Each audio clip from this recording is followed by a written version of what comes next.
Hi, everybody. Everything you can perceive that's life is a eukaryote. And that's the plants, the animals, the insects, the fungus, and all those weird in between creatures at the bottom of the ocean floor. They're basically cells that have a membrane as well as a nucleus inside the membrane full of DNA. This DNA is what defines the function of the cell.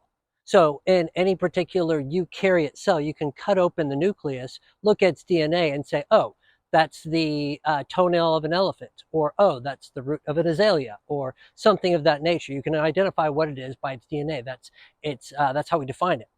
Now, there's a whole nother world that's much older that this eukaryotic world sits on top of, and that's the prokaryotic world. Their cells are made up very differently. Their cells are just a single membrane, no nucleus, and the DNA sits right along the edge of this membrane and goes back and forth into the environment and the cell. It, it literally takes its DNA and makes it something transient, going back and forth. So when it needs the DNA, or when the DNA better fits the environment, takes it on. And when it no longer fits, because it can only take on so much DNA at once, it will let that DNA go and take on the better fitting DNA. And so it's constantly fitting its environment to itself through the DNA. This is called lateral gene transfer.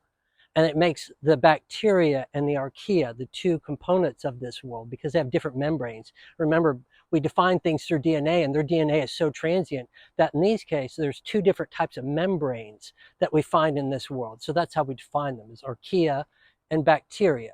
But the DNA itself, that's a transient thing. So we can give it definitions like lactobacillus or something like this, but these things can quickly change, and conditions will change, and the bacteria will change right along with it. And this mutation that's constantly occurring to fit the environment is what we sit on top of. Our whole existence, our whole biology is based upon the foundation of these prokaryotes that exist at the simple life forms. But what they're doing is they're fitting our entire world into the environment at a very precise way, in a way that's more complex than we know.